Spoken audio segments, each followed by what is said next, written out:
Perkenalkan nama saya Firmargun dengan NIM 31S24006. Di sini saya akan menjelaskan tentang konveksi paksa.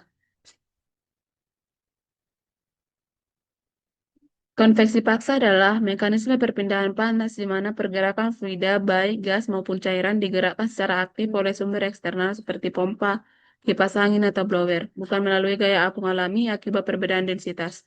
Dalam proses ini, energi mekanik luar digunakan untuk menciptakan aliran dengan kecepatan tertentu yang melewati suatu permukaan, sehingga mampu menipiskan lapisan batas termal dan menghasilkan laju perpindahan panas yang jauh lebih cepat dan efisien dibandingkan konveksi alami. Secara teknis, efektivitas proses ini sangat bergantung pada kecepatan aliran yang dipresentasikan melalui bilangan Reynolds. Untuk menentukan karakteristik koefisien perpindahan panasnya dalam berbagai aplikasi rekayasa, seperti sistem pendingin mesin atau alat penukar panas industri. Selanjutnya, fenomena yang terjadi. Fenomena yang terjadi pada konveksi paksa dimulai ketika alat mekanis eksternal seperti pompa atau kipas memberikan energi kinetik yang memaksa fluida mengalir melewati suatu permukaan dengan kecepatan tertentu. Aliran yang dipaksakan ini menciptakan fenomena pembentukan lapisan batas atau boundary layer, di mana kecepatan fluida meningkat secara bertahap dari nol pada permukaan hingga mencapai kecepatan aliran bebas di luar lapisan tersebut. Karena fluida bergerak dengan kecepatan tinggi, terjadi peningkatan turbulensi yang memicu pencampuran molekul secara intens, sehingga panas dari permukaan dapat ditarik dan disebarkan ke seluruh aliran fluida jauh lebih cepat daripada konveksi alami. Akibatnya, lapisan batas termal menjadi lebih tipis yang secara fisik meminimalkan hambatan termal dan memaksimalkan adveksi, yaitu perpindahan energi yang dibawa oleh pergerakan massa fluida dalam skala besar. Selanjutnya yaitu elemen volume. Pada gambar ini menunjukkan suatu sistem berbentuk silinder yang digunakan untuk menganalisis perpindahan panas fluida yang mengalir di dalamnya. Fluida masuk dari bagian atas dengan temperatur awal yang dinyatakan sebagai TI atau inlet temperatur. Setelah masuk, fluida mengalir ke bawah sepanjang arah aksial yang dilambangkan dengan sumbu Z. Pada gambar ini digunakan sistem koordinat silinder yaitu koordinat R dan Z. Koordinat R menunjukkan arah radial, yaitu dari pusat silinder menuju dinding luar. Sedangkan koordinat Z menunjukkan arah vertikal atau arah aliran fluida titik Z sama dengan 0 menunjukkan posisi referensi awal pada arah aksial. Di bagian tengah terdapat elemen kecil berbentuk cincin yang disebut sebagai elemen volume diferensial. Elemen ini memiliki ukuran sangat kecil dengan ketebalan delta R pada arah radial dan tinggi delta Z pada arah aksial. Elemen ini digunakan untuk menganalisis perubahan panas secara lokal di dalam sistem. Perpindahan panas yang terjadi pada sistem ini terdiri dari dua mekanisme utama, yaitu konduksi dan konveksi. Konduksi terjadi pada arah radial, di mana panas mengalir dari daerah bersuhu lebih tinggi ke daerah bersuhu lebih rendah melalui medium. Sementara itu, konveksi terjadi karena adanya aliran fluida sehingga panas ikut terbawa bersama fluida yang bergerak ke bawah. Selain itu, pada dinding silinder terdapat kondisi batas berupa aliran panas konstan yang masuk ke dalam sistem. Hal ini ditunjukkan dengan keterangan bahwa terdapat heat flux yang konstan menuju ke dalam tabung. Kondisi ini menyebabkan temperatur fluida berubah sepanjang arah aliran. Selanjutnya yaitu asumsi, di mana yang pertama keadaan tunak atau steady state, di mana diasumsikan suhu dan kecepatan fluida di setiap titik tidak berubah terhadap waktu atau delta T besar per delta T kecil sama dengan 0. Yang kedua itu aliran laminar dan berkembang penuh atau fully developed, di mana profil kecepatan fluida dianggap sudah stabil atau parabolik dan tidak berubah lagi di sepanjang arah aliran jet. Yang ketiga, sifat fisik fluida konstan, di mana nilai densitas atau rho, atau viskositas atau nu, dan konduktivitas termal, dan kapasitas panas atau Cp dianggap tetap di seluruh sistem. Yang keempat, flux panas dinding konstan, di mana sesuai keterangan gambar, laju panas yang masuk melalui dinding pipa atau QW bernilai seragam di sepanjang permukaan pipa. Yang kelima, simetris aksial, di mana distribusi suhu dianggap simetris secara melingkar sehingga suhu hanya bergantung pada posisi radius dan panjang pipa bukan pada sudut theta. Yang keenam, fluida incompressible. Tidak terjadi perubahan volume fluida yang signifikan akibat perubahan tekanan atau suhu di dalam pipa. Nah, selanjutnya kita masuk ke persamaan, di mana laju energi masuk konduksi pada R sama dengan flux R, di mana R dikali 2pi R dikali delta Z. Laju energi keluar konduksi pada R tambah delta R sama dengan flux R, di mana R tambah delta R dikali 2pi R kali delta Z. Laju energi masuk konduksi pada Z sama dengan flux Z, di mana Z dikali 2pi R kali delta R. Laju energi keluar konduksi pada Z tambah delta Z sama dengan flux Z, di mana Z tambah delta Z dikali 2pi kali R delta R. Laju produksi panas sama dengan 2pi kali R kali delta R dikali VZ. Laju energi masuk secara konveksi pada Z sama dengan 2pi kali R dikali delta R dikali rho kali Cp kali VZ dikali T dikurang T1 di mana Z. Laju energi keluar secara konveksi pada Z tambah delta Z sama dengan 2pi R dikali delta R dikali rho kali Cp kali VZ dikali T dikurang T1 di mana Z tambah delta Z.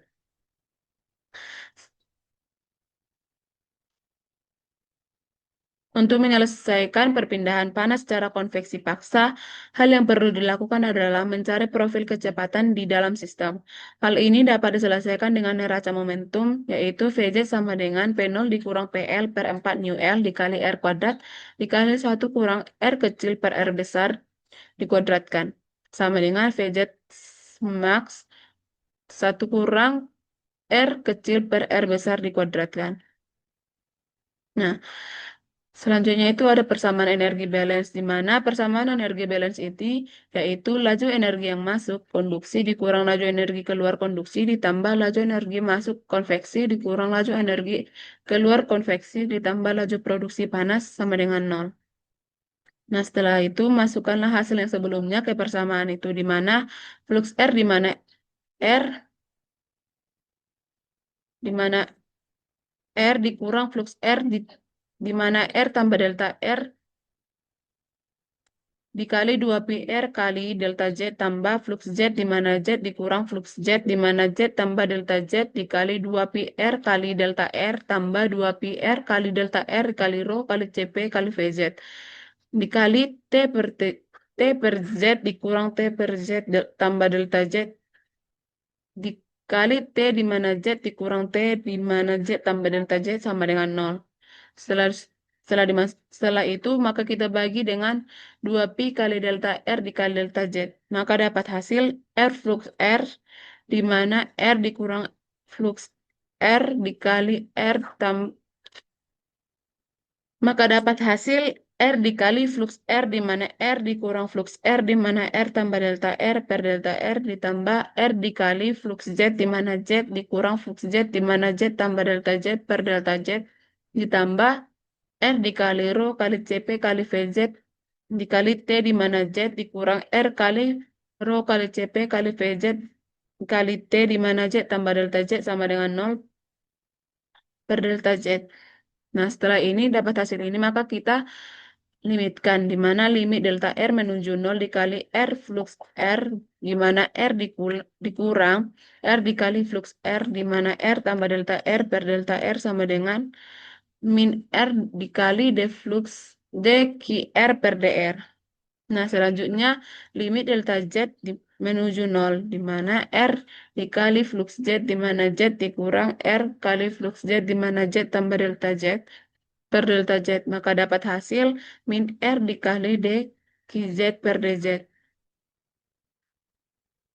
Selanjutnya itu limit delta Z menuju 0, di mana R dikali rho kali Cp kali Vz dikali T, di mana Z dikurang R kali rho kali Cp kali Vz dikali T, di mana Z tambah delta Z per delta Z. Maka dapat hasil sama dengan min R dikali rho kali Cp kali Vz dikali dt per dz. Nah, setelah itu gabungkan semua hasil limit, di mana min R dikali dqr per dr dikurang R kali dqz per dz dikurang R kali rho kali Cp kali Vz dikali dt per dz sama dengan 0. Maka ini dipindah ruas, maka Maka dapat min D kali R QR per DR dikurang D kali R Z per DZ sama dengan R kali rho kali CP kali VZ dikali DT per DZ. Maka R kali rho kali CP kali VZ kali DT per DZ sama dengan min D kali R kali QR per DR dikurang D kali R QZ per DZ. Maka rho CP VZ DT per DZ sama dengan min 1 per R dikali D kali R QR per DR dikurang 1 per R dikali D kali R QZ per DZ. Maka berdasarkan hukum Fourier, QR sama dengan min K DT per DR atau QZ sama dengan min K DT per DZ. Maka VZ sama dengan VZ max. VZ sama dengan P0 dikurang PL per 4 nu L dikali R kali 1 kurang R kecil per R besar dikuadratkan. Maka VZ sama dengan VZ max dikali 1 dikurang R kecil per R besar dikuadratkan. Setelah itu, substitusi VZ dalam bentuk VZ max dan hukum Fourier, di mana rho kali CP kali VZ max kali 1 kurang R kecil per R besar dikuadratkan sama dengan min 1 per R D per DR dikali min K dikali R DT per DR kurang 1 per R dikali D per DZ dikurang K kali R DT per DZ. Ini ke sini minusnya habis, maka rho CP VZ max kali 1 kurang R kecil per R besar dikuadratkan sama dengan K 1 per R D per DR dikali R DR per DR ditambah 1 per R dikali D per DZ kali R kali DT per DZ.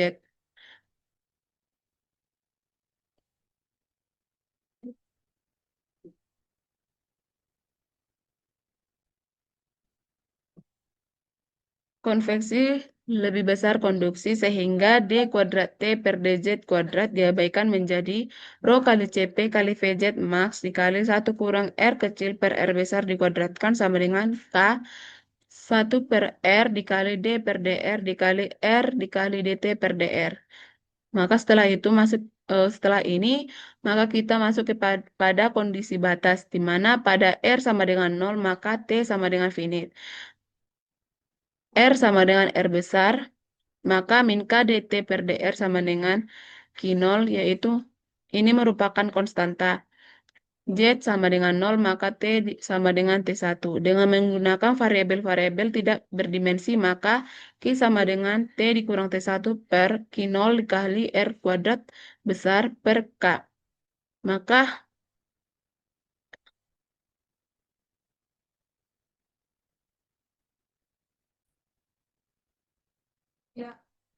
Maka zeta sama dengan R kecil per R besar. Maka zeta sama dengan Z per rho kali CP VZ max kali R kuadrat besar per K.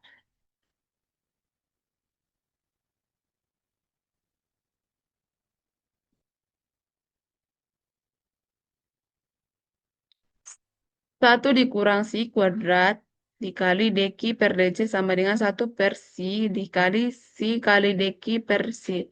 Dengan kondisi batas pada si sama dengan 0, si sama dengan 0, maka Q sama dengan tertentu. Si sama dengan 1, maka dq per d si sama dengan 1. Z sama dengan 0, maka Q sama dengan 0. Q sama dengan T dikurang T1 per Q0 kali R besar per K. Si sama dengan R kecil per R besar dikali Z sama dengan Z per rho kali CP VZ max R besar kuadrat per K. Maka 1 dikurang si kuadrat kali dq per dz sama dengan 1 per si dikali D per dc kali si kali dq per dc.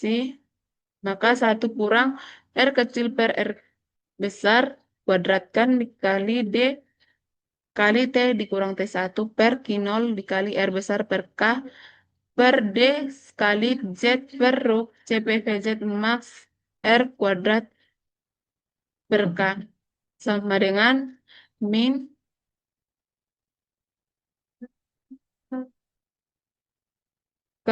per R kecil per R besar dikali per D kali R kecil per R besar dikali R kecil per R besar dikali D kali T dikurang T1 per Q0 kali R kecil per R besar per D kali R kecil per R besar.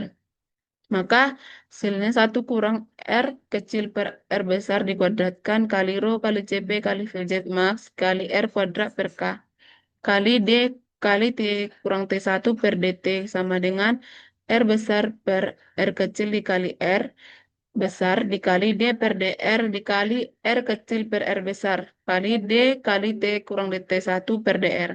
Maka hasilnya 1 dikurang R per R besar dikuadratkan kali rho kali CP kali VZ max dikali DT per DZ sama dengan K kali 1 per R dikali D per DR dikali R kali DT per DR.